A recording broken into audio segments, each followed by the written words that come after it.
Hello, everyone. This is Leanne from Of Love and Shiplap and the founder of Sublimation graphics and tutorials. Please be sure to subscribe to our YouTube channel so you never miss out on any new videos. Today's tutorial is on how to sublimate a pocket pot holder. We're going to be using one from Johnson's Plastics Plus that was included in one of their Sublimation trend boxes. The Sublimation trend box is a quarterly subscription box that has a variety of full-size products for you to test out for your sublimation business. It's such a great opportunity for you to test out different types of products and see if they have the potential to sell for your specific market. Now, I love all things kitchen, so pot holders are right within my desired type of niche for selling. I love the idea of a pocket pot holder because you can use this for something simple like teacher appreciation gifts with little baking mixes, and you can even include it into larger projects and gift baskets for different themes such as barbecue or baking as well. The possibilities are endless, and I can't wait to show you how quick and easy it is to create this product. Let's go ahead and get our measurements. I'll show you the product, and we will get started. Here is a look at our Sublimation pot holder from Johnson's Plastics Plus. As you can see, it is a nice, thick, durable pot holder. It's got the rubberized bottom, I believe it's silicone, and it's got this little pocket here, which makes it very convenient if you want to turn this into one of those little gift sets. Maybe you add a couple of utensils, maybe you add a little baking mix, maybe you just put a gift card in there, or maybe you use this in conjunction with some other stuff. Whatever ideas you might be coming up with, pot holders are something that pretty much everyone uses unless you don't cook at all. And it makes it very versatile as something that you can put together and sell as is, or sell as part of some type of gift set to your target market. Immediately when I think about a product like this, I think of Mother's Day, Father's Day, teacher appreciation gifts, coach appreciation gifts. If you have office assistants, something like that is a market you can cater to. If you are working with realtors, you could choose to create some type of gift basket that would be something a realtor can give to their new homeowners, even just something for your neighbors at Christmas. So definitely a lot of potential with what you can do with this. Anytime you have an item that has a section that's able to be sublimated, you can choose between doing full bleed or simply doing a centralized design. It's really your personal preference as to what you want to do. Something that I always look for is how the stitching is. With something like this, we can pre-press it. I mean, we will pre-press it, of course, to make sure it's nice and flat.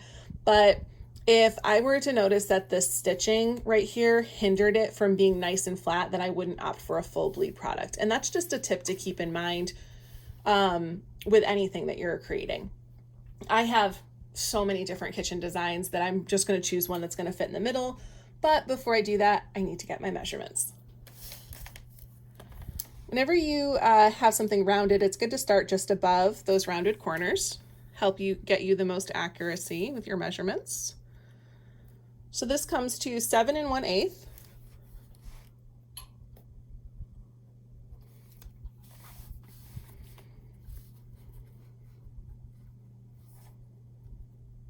And 5 3/8.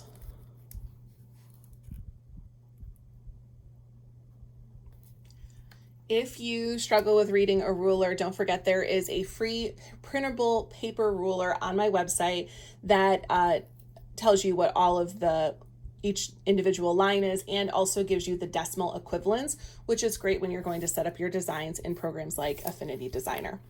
That is our next step, so let's head on over to the computer. We are going to be setting up our files for print in Affinity Designer version 2. If you are using version 1 or the Mac version of the software, the steps you'll follow will be the same. We're only setting up our design to print. We're not really going to utilize any of the other tools that are part of this software. If you are interested in learning everything there is to know about utilizing Affinity Designer or Affinity Photo for your sublimation or craft-related business, check out our variety of master classes that are linked in the video description. Each one is in-depth.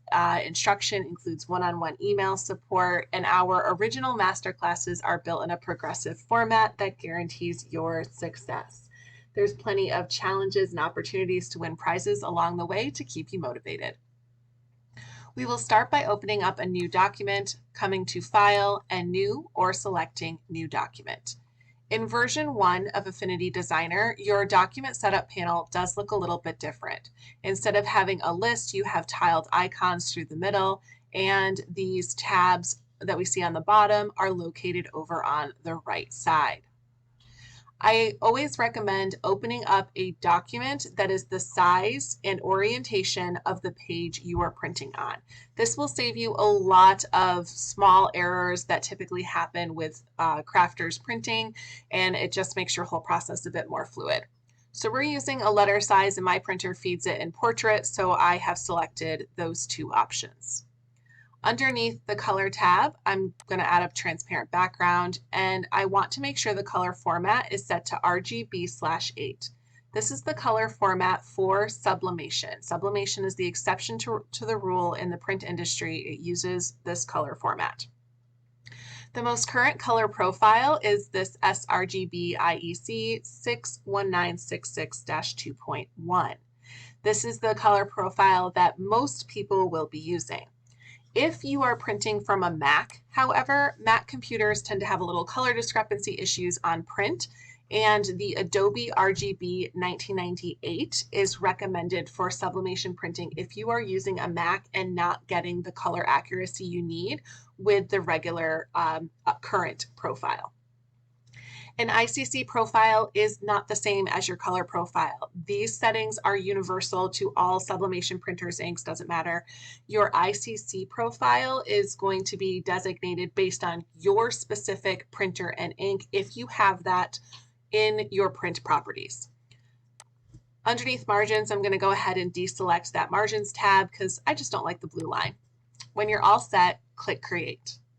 To import your graphic, click on the Place Image tool that looks like a little photograph in your tool panel over on the left side of the screen.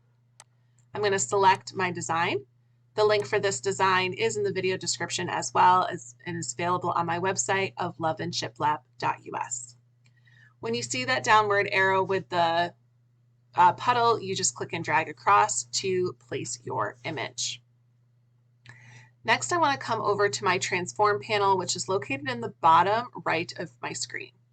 I want to make sure that I have locked my aspect ratio. In version 2 of Affinity Designer, when you see the links, it shows that it's locked. When you see the broken link, it is unlocked. In version 1, this looks like a figure 8 when it's unlocked, and when it is locked, it's a figure 8 with little arms coming off of it attaching to each of these boxes.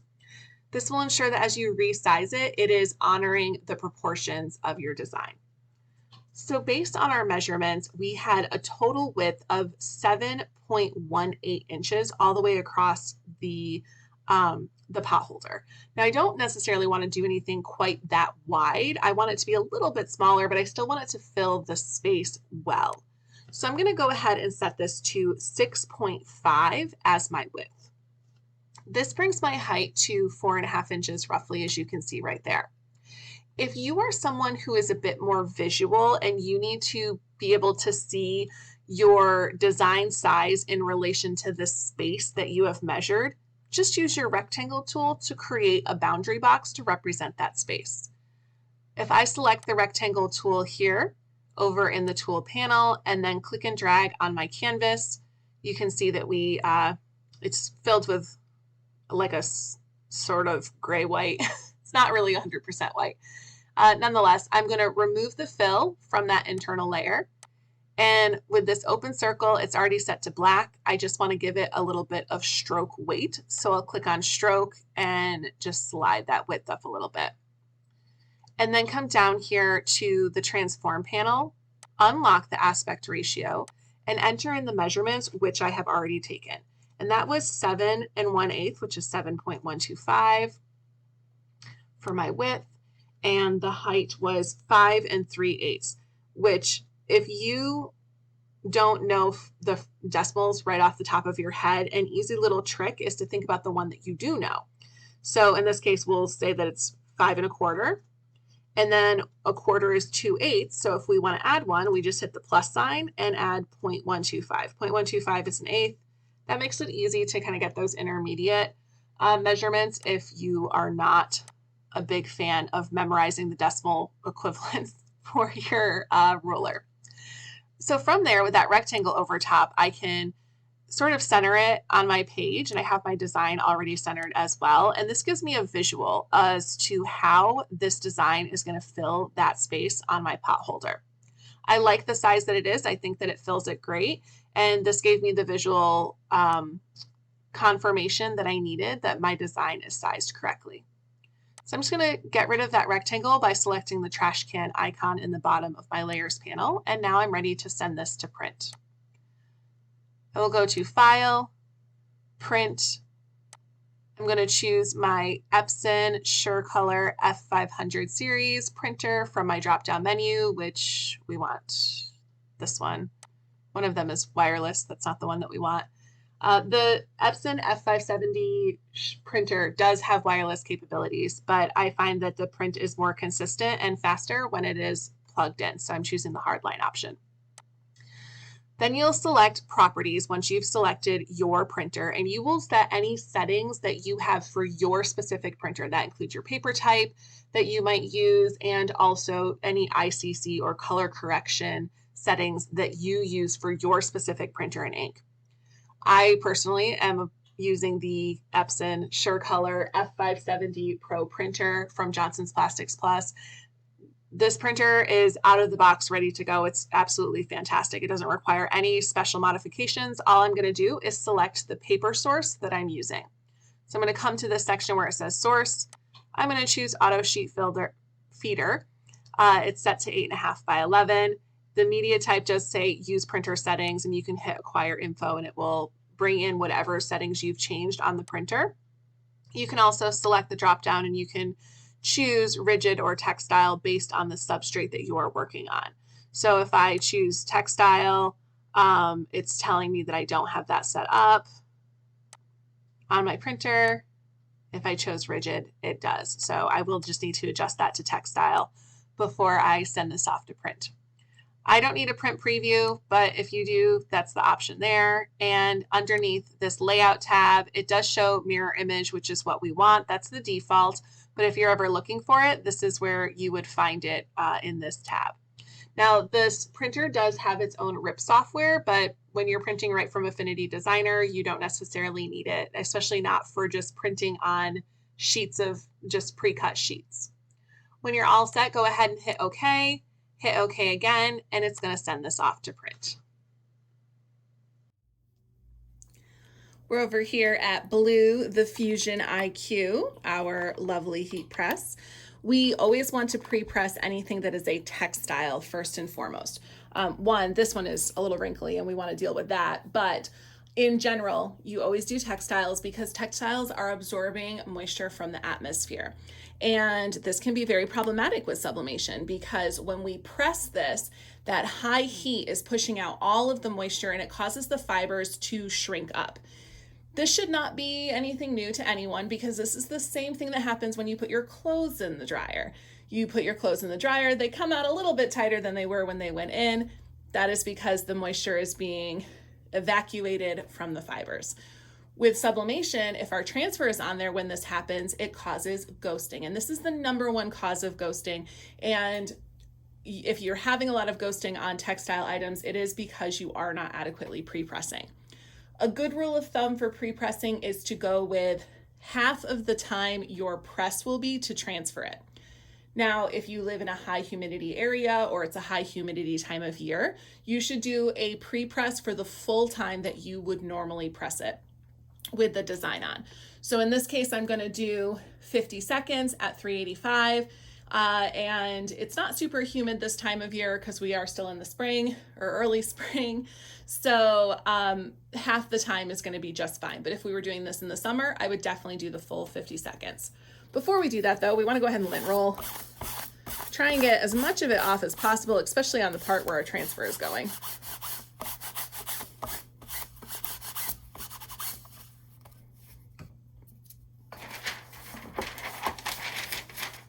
Go ahead and slide that back.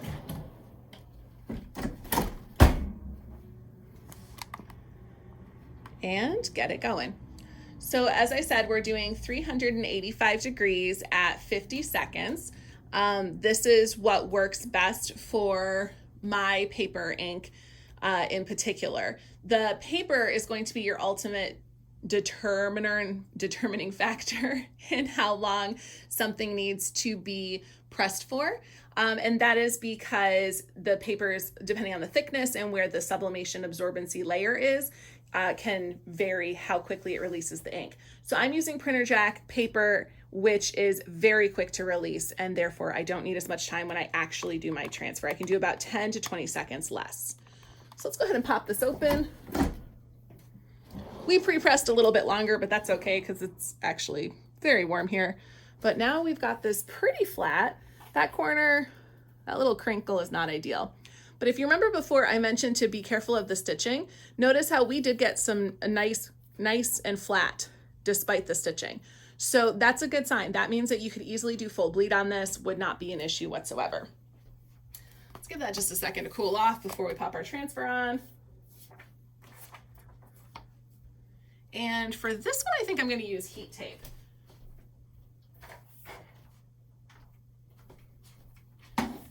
Anytime you are doing textiles, you can choose to do heat tape or some type of temporary adhesive spray. I've used a lot of different kinds. Currently, I'm using this quilt basting spray. You can see it says temporary and repositional. That's what you want to make sure that it says. Nothing that dries permanent.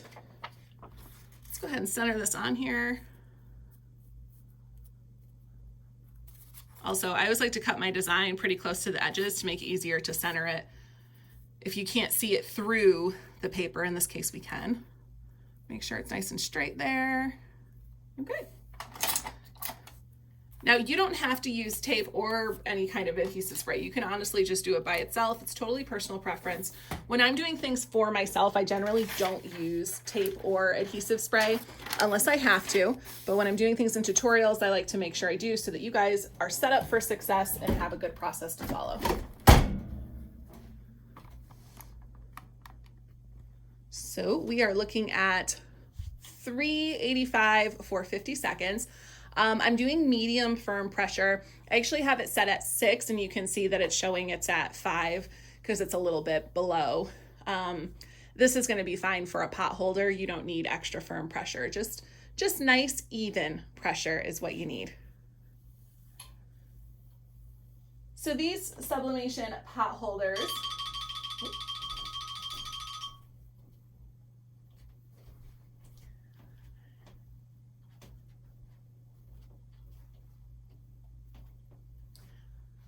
these Sublimation pot holders are priced on the Johnson's Plastics Plus website at about $3.50, I believe.